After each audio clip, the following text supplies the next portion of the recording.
বন্ধুরা, গত সপ্তাহ থেকে ঢাকা স্টক এক্সচেঞ্জে আমরা আবারও একটা ডিফিকাল্ট টাইম পার করছি। পত্রপত্রিকায় কিছু সেন্সিটিভ নিউজ পাবলিশড হওয়ার কারণে মার্কেট সেন্টিমেন্ট অনেকটা নেগেটিভ ছিল। টার্নওভার উল্লেখযোগ্যভাবে কমে যাচ্ছে এবং ওভারঅল মার্কেট অনেক উইক আচরণ করছে। আজ আমরা গুরুত্বপূর্ণ কয়েকটি সেক্টর নিয়ে আপনাদেরকে আপডেট দিচ্ছি। আলোচনাটি শেষ পর্যন্ত শুনতে থাকুন। আলোচনাটি শুরুতেই সবাইকে রিকোয়েস্ট করব, ডিসক্লেমার অংশটি আপনারা ভালো করে পড়ে নেবেন। পুঁজিবাজার ঝুঁকিপূর্ণ।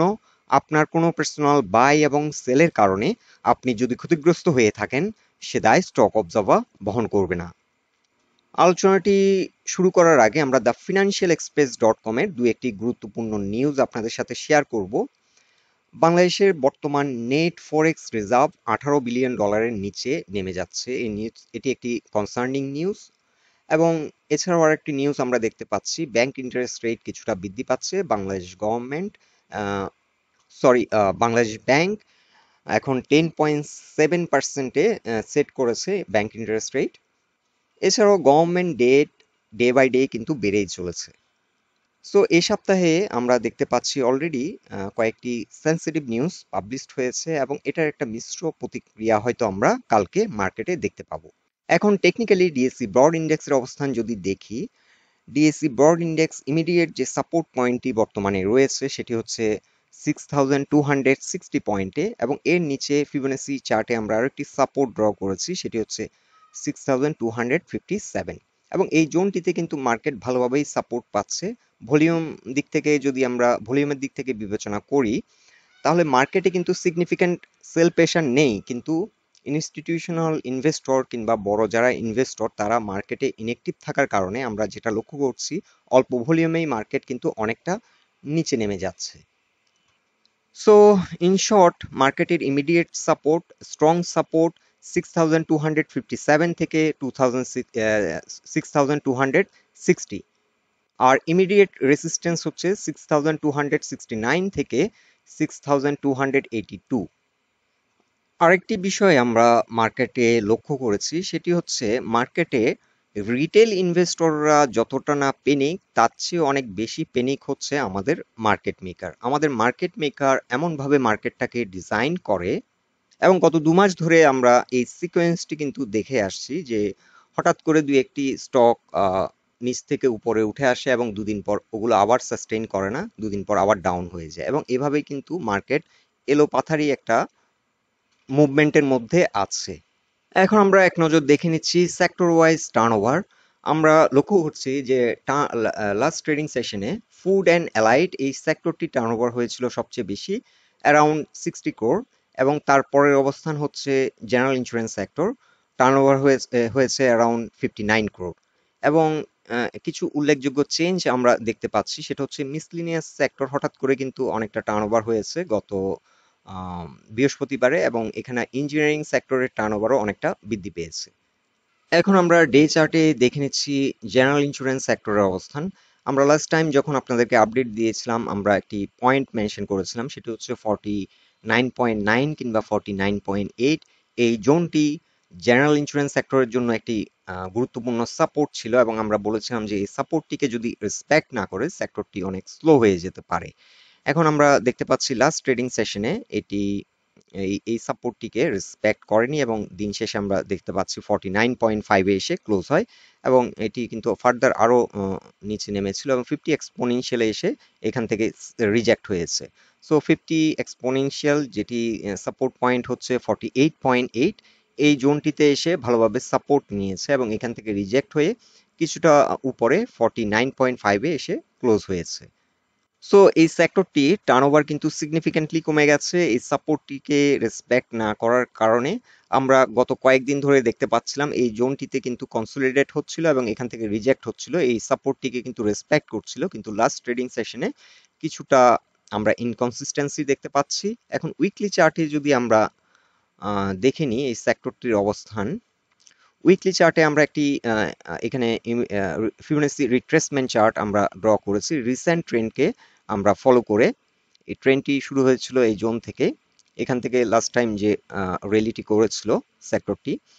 সো এখানে আমরা দেখতে পাচ্ছি ফিবোনাচি রিট্রেসমেন্ট চার্টে 61% সাইকেলটিতে এসে এটি সাপোর্ট নিয়েছে, এবং তার নিচে আমরা দেখতে পাচ্ছি যে এখানে ক্যান্ডেলের বডি লেভেলে একটা সাপোর্ট রয়েছে 48.8, এই জোনটি পর্যন্ত নেমেছিল এবং এখান থেকে কিন্তু সাপোর্ট নিয়ে কিন্তু দিন শেষে কিছুটা উপরে গিয়ে ক্লোজ হয়।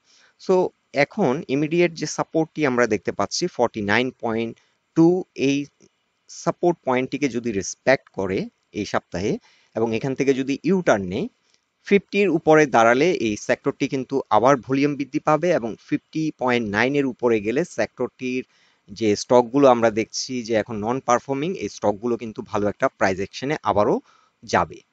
সো আর এই জোনটিতে যদি এখন সাইডওয়ে করে তাহলে সেক্টরটি কিন্তু টার্নওভার অনেকটা কম থাকবে এবং তেমন একটা প্রাইস অ্যাকশন আমরা দেখব না।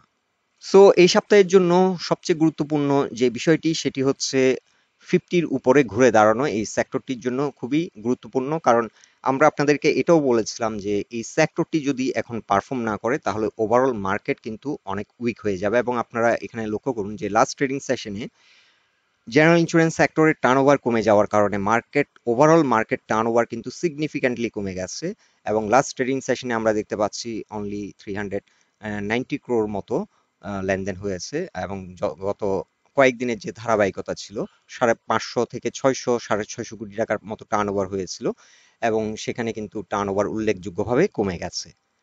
এখন বর্তমান সময়ের আরেকটি উল্লেখযোগ্য সেক্টর, যে সেক্টরটিতে কিন্তু একটা হিউজ ভলিউম কিন্তু আমরা কনসিস্টেন্টলি যেটি পারফর্ম করছে সেটি হচ্ছে ফুড অ্যান্ড অ্যালাইড সেক্টর। এই সেক্টরটিও কিন্তু কিছুটা নেগেটিভ আমরা দেখতে পাচ্ছি, এটি পিভট পয়েন্টের নিচে নেমে যায় এবং নিচে নেমে যাওয়ার কারণে কিন্তু এই সেক্টরের স্টকগুলো কিন্তু স্লো হয়ে গেছে এবং লাস্ট ট্রেডিং সেশনে এটি কিন্তু হাইলি ভোলাটাইল ছিল এই সেক্টরটি। এটি দিনের কোনো একটা সময়ে এটি কিন্তু 268 পয়েন্ট পর্যন্ত নিচে নেমে যায় এবং এখান থেকে রিজেক্ট হয়ে দিন শেষে কিন্তু 20 এক্সপোনেনশিয়াল মুভিং অ্যাভারেজের উপরে ক্লোজ হয়। সো এখন এই সেক্টরটির জন্য ইমিডিয়েট রেসিস্ট্যান্স হচ্ছে 273, এই জোনটিকে অতিক্রম করলে এই সেক্টরের বিভিন্ন স্টকগুলো আবার পারফর্ম করবে। আর উইকলি চার্টে যদি আমরা দেখি উইকলি চার্টও অনেকটা নেগেটিভ, এটি কিন্তু 20 এবং 50 এক্সপোনেনশিয়াল অ্যাভারেজের নিচে নেমে যায়, যার কারণে এই সেক্টরের স্টকগুলো কিন্তু এখন পারফর্ম করছে না। সো এই সেক্টরটি কিন্তু 275 এর উপর যদি ঘুরে দাঁড়াতে পারে তাহলে ভালো একটা প্রাইস অ্যাকশন এই সেক্টরের বিভিন্ন স্টকগুলোতে আমরা দেখব। আর উইকলি চার্টও আমরা দেখতে পাচ্ছি এখানে একটা স্ট্রং সাপোর্ট 270 এবং তার কিছুটা নিচে 267.8-এও এখানে একটা স্ট্রং সাপোর্ট রয়েছে। এখন আমরা দেখে নিচ্ছি মিসলেনিয়াস এই সেক্টরটির অবস্থান। এই সেক্টরটি এখানে সাপোর্ট নিয়েছে S1 এ, ডে চার্টে আমরা দেখতে পাচ্ছি 210, এই জোনটিতে সাপোর্ট নেওয়ার কারণে এই সেক্টরের কিছুটা টার্নওভার বৃদ্ধি পেয়েছে। তবে এই সেক্টরটি কিন্তু ইমিডিয়েট একটি রেজিস্ট্যান্স আবারও ফেস করছে, এটা একটি স্ট্রাকচার ব্রেকডাউন হয়েছে, এখানে একটি ইম্পর্টেন্ট সাপোর্ট ছিল 211.6 লেভেলে কিংবা 211 লেভেলে। এই সাপোর্টটিকে এখন ব্রেকআউট, এই সাপোর্টটি ব্রেকডাউন করার কারণে এটি কিন্তু এখন রেসিস্ট্যান্স হিসেবে কাজ করছে, এখন এটি কিন্তু ঘুরে দাঁড়ানোর চেষ্টা করছে, কিন্তু এখানে একটা ক্লাস্টার অফ রেসিস্ট্যান্স কিন্তু এক্সিস্ট করছে। কিন্তু বর্তমান যে ভলিউমে লেনদেন হচ্ছে এই ভলিউমে কিন্তু এটি ব্রেকআউট করে ঘুরে দাঁড়াতে পারবে কিনা এটা একটা বিগ কোশ্চেন, কারণ এই জোনটিতে কিন্তু একসময় অনেক বড় ভলিউমে আমরা এখানে দেখতে পাচ্ছি লেনদেন হয়েছে, কিন্তু বর্তমানে কিন্তু অ্যাভারেজ ভলিউম থেকে কিন্তু অনেকটা কম ভলিউমে লেনদেন হচ্ছে। সো ইমিডিয়েটলি এটি 12-13 এই জোনটিতে ভালো রকমের একটা সেল প্রেশার ফেস করবে এবং এরপরে সিগনিফিক্যান্ট সেল প্রেশার ফেস করবে 216 লেভেলে। সো মিসলেনাস সেক্টরটি আমার মনে হচ্ছে এখন টাইম নিতে পারে আরো, যদিও এই জোনটিতে ভালোভাবে সাপোর্ট নিচ্ছে। এখন আমরা ডে চার্টে দেখে নিচ্ছি লাইফ ইন্স্যুরেন্স সেক্টরের অবস্থান। এই সেক্টরটিও কিন্তু সাপোর্ট নিচ্ছে 79-এ, যদিও এটি কিছুটা উইকনেস প্রকাশ করেছে, এটি কিন্তু 20, 50 এবং 200 এক্সপোনেনশিয়াল মুভিং অ্যাভারেজের নিচে নেমে যায়, এটি কিন্তু চেষ্টা করেছিল ঘুরে দাঁড়ানোর, কিন্তু এখানে ব্যর্থ হয় এবং ফার্দার অনেকটা কারেকশনে পড়ে যায় সেক্টরটি। কিন্তু আমরা যদি ভলিউম দিক থেকে বিবেচনা করি সেক্টরটিতে কিন্তু সিগনিফিক্যান্ট তেমন একটা সেল প্রেশার নেই। এখন এই জোন থেকে হয়তো ইউ টার্ন নিয়ে হয়তো এখান থেকে আবার ঘুরে দাঁড়ানোর চেষ্টা করবে, এটি 1.6-এ এসে কিন্তু ভালো রকমের সেল প্রেশার ফেস করবে, যেহেতু এই স্ট্রাকচারটি এখানে ব্রেকডাউন করেছে 80.8 থেকে কিন্তু ভালো রকমের সেল প্রেশার ফেস করবে এবং এখানে যদি বড় ভলিউম নিয়ে ঘুরে দাঁড়াতে না পারে, তাহলে এই সেক্টরটি কিন্তু এখন অনেকটা টাইম নিতে পারে। মার্কেট যেভাবে স্লো আচরণ করছে, এখানে বর্তমান সময়ে যদি ওভারঅল টার্নওভার বৃদ্ধি না পায়, তাহলে হয়তো এখানে আরো কিছুদিন সাইডওয়ে মুভমেন্ট হতে পারে। এছাড়াও আমরা যদি ডে চার্টে আইটি সেক্টরের অবস্থান দেখি, আইটি সেক্টর কিন্তু এখানে একটি ব্রেকআউট দেওয়ার চেষ্টা করেছিল, কিন্তু ব্রেকআউটটি ঠিক মতো হয়নি, যার কারণে কিন্তু আবার একটা বড় রকমের পতনের শিকার হয় এবং পরবর্তীতে আমরা দেখতে পাচ্ছি এই সেক্টরটি সাপোর্ট নিচ্ছে 53.4, এই জোনটিতে এসে সাপোর্ট নিচ্ছে। সো সেক্টরটি এখন আবারও ঘুরে দাঁড়ানোর চেষ্টা করছে 20, 50 এবং 200 এক্সপোনেনশিয়াল মুভিং অ্যাভারেজের উপর ঘুরে দাঁড়ানোর একটা চেষ্টা করছে, কিন্তু এখান থেকে কিন্তু রিজেক্ট হচ্ছে। সো সেক্টরটি আপ টু 55 পর্যন্ত কিন্তু ভালো রকমের একটা সেল প্রেসার ফেস করবে, এবং এই রেসিস্ট্যান্স গুলো যদি ব্রেকআউট করে ঘুরে দাঁড়াতে পারে, 56 এর উপর যদি ঘুরে দাঁড়াতে পারে, এই সেক্টরের স্টকগুলো পারফর্ম করবে। তবে ভলিউমের দিক থেকে বিবেচনা করলে এখনো কিন্তু আমরা দেখতে পাচ্ছি যে বিলো অ্যাভারেজ ভলিউমে ট্রেড হচ্ছে। সেক্টরটি কিন্তু কারেকশন শেষ, কিন্তু মার্কেটের ওভারঅল অবস্থানের কারণে প্রত্যেকটা সেক্টর কিন্তু থমকে আছে। সো বন্ধুরা, এটাই ছিল বর্তমান সময়ের কিছু গুরুত্বপূর্ণ সেক্টর নিয়ে আমাদের অবজারভেশন। আলোচনাটি যদি আপনাদের ভালো লেগে থাকে, অবশ্যই পোস্টটিকে লাইক দিন, আর আমাদের সাথে থাকার জন্য আপনাদের অসংখ্য ধন্যবাদ।